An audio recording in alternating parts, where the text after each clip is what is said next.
Go ahead and follow me on Twitter at @WhatGoingDowney for more Cowboys coverage, and send me any questions you've got on the Cowboys, which brings us now to the Cowboys Mailbag. I love to do this, and I know you guys enjoy it as well. So we'll dive right in. Brody wants to know, could Rico Gathers play wide receiver?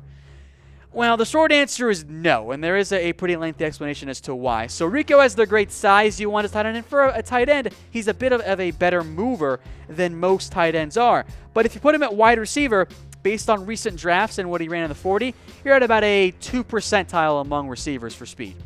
He's just not fast enough. He's got to be a tight end. He just has to be a better blocker and, improve overall as a player. All right, Sloan on Twitter wants to know, after watching some camp highlights, he thinks Blake Jarwin could be something special. I think that Blake Jarwin, when we get to week 1, week 2, week 3, whatever, he could be your starting tight end for the Dallas Cowboys. The staff is very high on Jarwin. They're replacing, of course, their top 2 tight ends. I would not be surprised if he emerged as the starter, and as of right now, he is right there behind Jeff Swaim, ahead of Dalton Schultz, and ahead of Rico Gathers. Jarwin right now is your number 2, and it might not be long until he's your number 3. Or number 1, went the wrong way there. So who should be the Cowboys starting tight end? Let me know in the comments section. Do you want Swaim, Dalton, Rico, or do you want Jarwin there?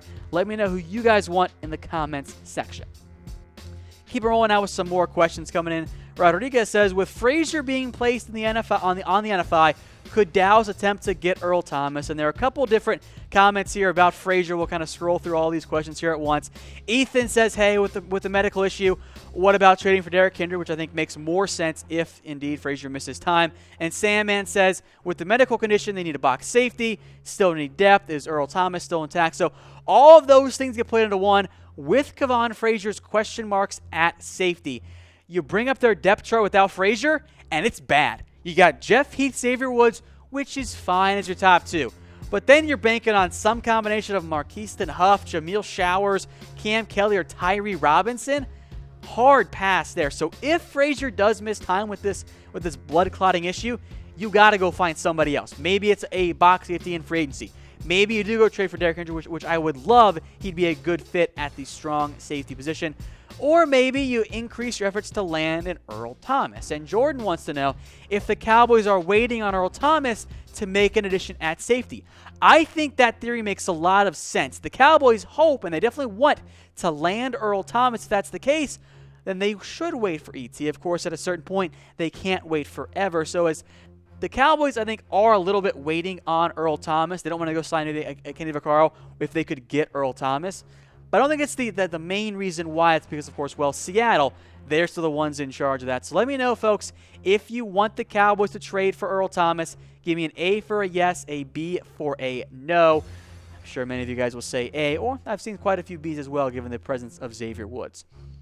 Michael wants to know if I feel that Earl Thomas is only pulling the strings of Cowboys fans' hearts to get his contract from Seattle or somebody else. And Michael, a very astute observation, I think it's a legitimate possibility. So remember, folks, Thomas's number 1 goal is not to play for the Cowboys. His number 1 goal is to get that big fat. The Cowboys, I think, are a little bit waiting on Earl Thomas. They don't want to go sign Kenny Vaccaro if they could get Earl Thomas.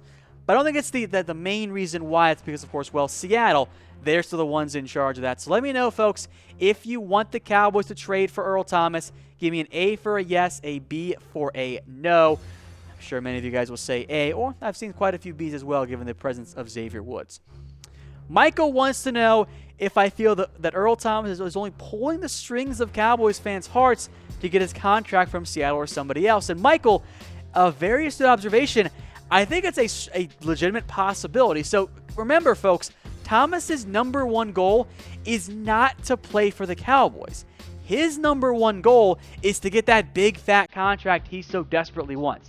He doesn't care if it's Dallas or the Seahawks or somebody else.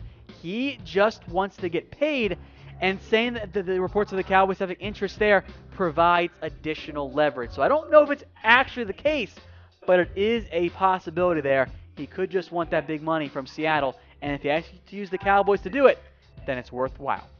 We'll come back with more mailbag questions, folks, but first, a quick word from our sponsor, The Guild.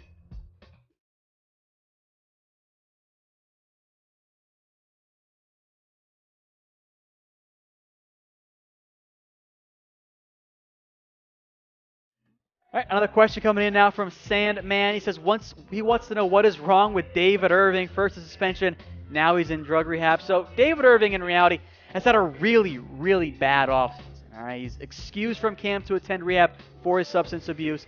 He won't return for camp most likely. A 4-game suspension for the substance abuse policy. And then beyond that, he was overweight, missed much of the offseason program, had a false accusation of domestic violence.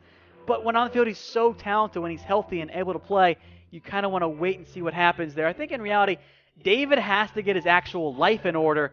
Then he can figure out what's going on with the football kind of stuff. That's not the ideal scenario for the Cowboys, but it is the best case for David Irving. So in terms of going to rehab, I think it's the best case for him, even though it's not what anyone wants out there. Jordan wants to know if we should trade Irving and what could we get for him. Well, the answer is no one's going to take on a troubled defensive lineman who is currently in rehab for a drug problem.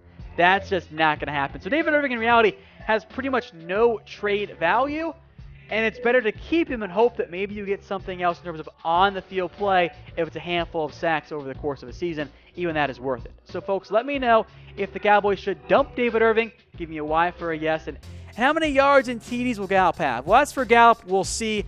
I think anything around 600, 500 yards and 3 or 4 TDs is a good start for a third-round pick rookie. Remember, he is a third-round rookie. As for free agency, there's going to be a lot of money and a lot of things to do. 1, re-sign DeMarcus Lawrence. 2, maybe you extend Dak Prescott. Maybe you extend La'el Collins and or Byron Jones. And then beyond that, maybe you look for a big-budget wide receiver in the draft or free agency, I guess. And maybe, just maybe, you pay Earl Thomas in free agency or you extend him if you do end up trading for him. All right, UMB, Ultra Micro Budget, wants to know if Cole shows out in the first half of the year, could they do an extension at that point? And yes, they absolutely could.